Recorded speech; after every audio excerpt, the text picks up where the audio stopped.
A few years ago, a young boy stood nervously at the edge of a swimming pool. His father was already in the water, smiling up at him. "Jump," he said, holding out his arms open. The boy hesitated. He wanted to trust, but fear held him back.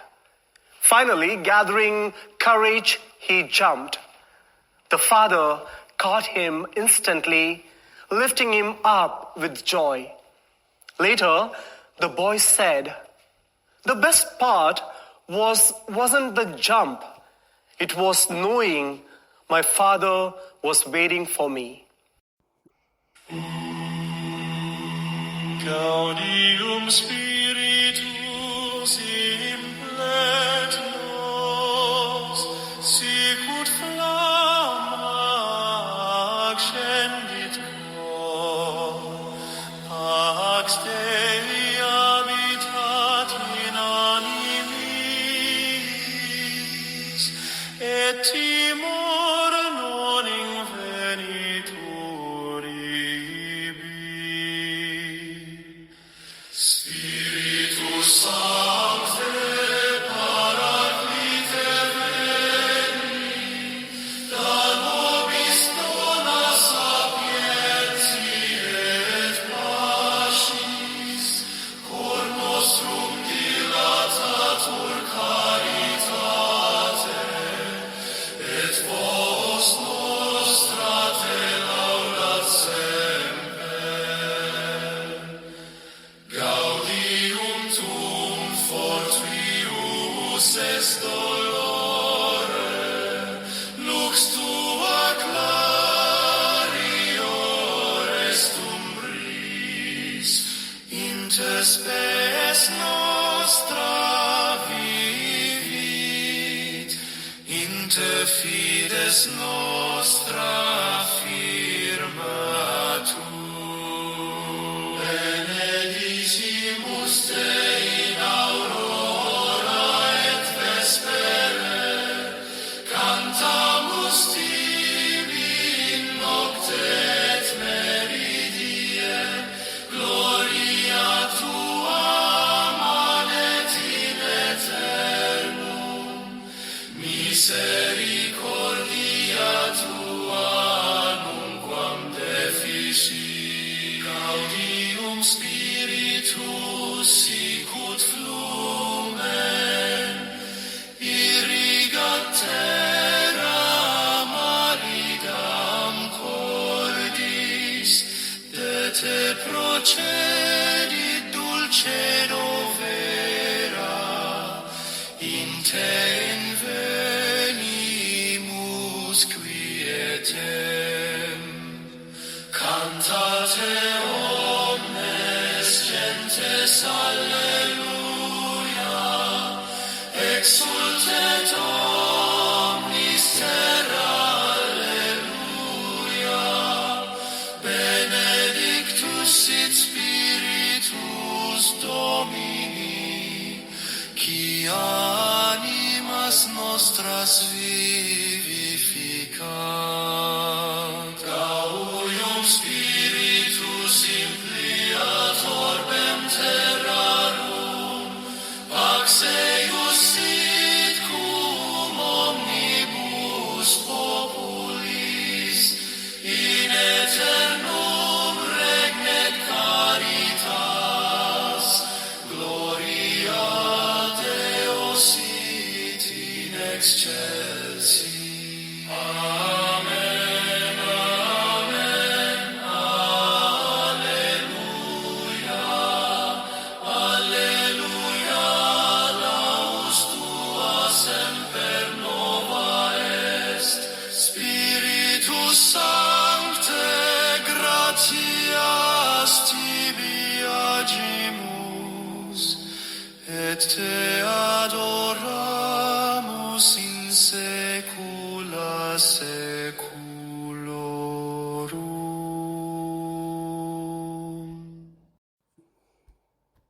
Peace be with you. We come to the second Sunday of Lent, and the readings are always rich during Lent because we're getting back to spiritual basics. The church wants us to really reflect on some of these elemental truths in the spiritual life. And this is a good example. I want to start with the first reading, which is from the book of Genesis, and it's talking about Abraham. And everybody, whenever the Bible talks about Abraham, our ears should perk up. Our eyes should get more focused because he's our father in faith.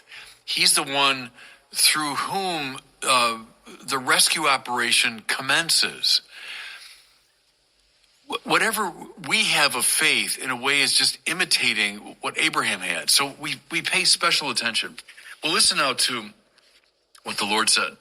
The Lord said to Abram, that's what they call him here before the name was changed, "Go forth from the land of your kinsfolk and from your father's house to a land that I will show you, and then I'll make you a great nation," right? "And all the communities of the earth shall find their blessing in you." Well, can I suggest to you, this is at the heart of the spiritual life. Now, why? Well, as Augustine said, and I often quote him here, sin is the state of being curvatus in se, which means caved in upon oneself. Sin is always like a black hole that draws everything, including my own powers, kind of inward. God has made us to go out from the self, to experience the splendor of reality. The more I let go of myself and my prerogatives, the less I try to grasp and hang on to things, the more alive I become. That's a basic biblical principle. And I suggest, therefore, salvation has a lot to do with adventure. I don't want to sound trivial in saying that, but it's true, I think. There's something adventurous about the saints.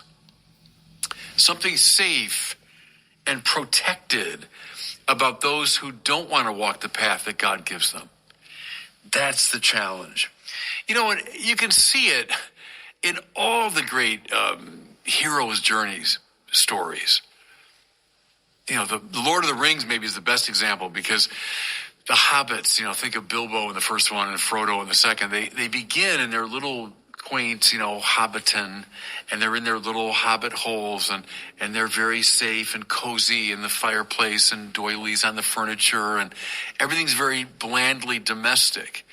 And the story gets going when they're called on adventure to go out from that cozy, warm domesticity and take on a dangerous journey away from the self. Again, I think you see in all those great stories that the hero's identity is found in this letting go. Star Wars, the same thing, right? Luke Skywalker has to leave the cozy house where he is with his aunt and uncle. Then the adventure begins. Well, the same is true, I think, in the order of salvation. Something about letting go, leaving home, not clinging to safety. I've often said this. I've been saying it a lot when I talk to young people because, gosh, our culture is preoccupied with the question of safety. I get it. We all want to be safe. No one enters their day just courting danger at every turn. However, when my entire psyche is predicated upon being safe, I will never be alive. I'll never become the person I'm meant to be. I got to break out of this little, cocoon and come to the person I'm meant to be. Well, that's Abraham. Come on, Abraham, get up, leave your father's house and your family and what you're familiar with and go on an adventure. Mind you, to a land that I will show you. See, it's not Abraham in command of his own life. It's Abraham willing to surrender to the summons of God. That's when you come alive. Well, whenever I think about this, I go back over the course of my own life and notice all these times when I heard a similar sort of summons, moments when I stepped out of cozy domesticity, what I knew, what I was familiar with, where I felt safe, and was called on an adventure. Look, it goes right back to, I remember it very vividly. It was many years ago, of course. first grade, when I left home, and I'm in the corridors of this school building, and who are these people? What am I doing here? And feeling just kind of lost and disoriented. Well, of course, I'd left behind. I had started off on an adventure. Gosh, I remember changing schools when I was in fourth grade. Our family moved back to Chicago area, and I had to leave all the friends I had. I was now familiar with that school, but I had to leave that one behind. I remember in fourth grade just kind of wandering around the playground during recess. I didn't know anybody. It was brand new to me. Painful, yeah. Safe? Not really. But it was the commencement of an adventure. Heck, I remember my first day in high school, same thing. By eighth grade, I'd become, so accustomed to that school. I was a basketball player. I was a well-known, figure in the school, lots of friends. And then suddenly I'm in this new high school and the same thing. Who are these people? Where am I? What am I doing here? Of course, I was attracted to going back to the way it was, but there is no going back. No, you keep moving forward out of safe spaces into adventure. Maybe the most dramatic example of this in my life came some years after that when I was sent to Paris for my doctoral studies. So I was, about 28 or 29 years old, and I'd been ordained a priest, and I was, working in my parish and loved it and loved the people there. And I was, a healthy, happy priest. And then, I'm sent on an adventure. Go to Europe, which I'd always dreamed about. Go to Paris, which is a city I always, had a great affection for, and leave everything you know. I remember arriving in Paris and talking about feeling lost. Here it was, this foreign city I'd never been to before. I arrive at the house, the Redemptorist house in Paris, and everyone's speaking French, and I didn't know a soul. I remember the first night very well, sitting on the bed in my room, and I could hear down in the courtyard that they were having dinner and all this kind of festive laughter. And I thought, what am I doing here? How did this happen to me? Well, gosh, now fast forward many years after that. I'm in Chicago. I'm rector of Mundelein Seminary. It's a job I loved. Knew everybody. Everyone knew me. I was very comfortable in that job, loved it. My Word on Fire ministry in Chicago, surrounded by friends and family. Life was good. And then a call comes from the Apostolic Nuncio. The Holy Father's appointed you Auxiliary Bishop of Los Angeles. I thought, Los Angeles? How did that happen? I was summoned again out of cozy domesticity, a world that I knew very well, out of a safe space, into an adventure. And how many times when I got to LA and then Santa Barbara where I lived, and how many times in that first year did I say, where am I? What happened to me? Who are these people? But again, that's how it works. You're called forth from yourself into an adventure. And then, of course, it happened, 6 years after that, another phone call comes from another apostolic nuncio. The Holy Father's appointed you Bishop of Winona, Rochester. And so here I am right now in a studio in Rochester, Minnesota. And again, when I arrived here, same thing. How did this happen? Where am I? Well, it's what the Lord does with us, I think. It's what he does. The life of holiness is a life of adventure, of an opening to the new possibility, to the adventure of the real.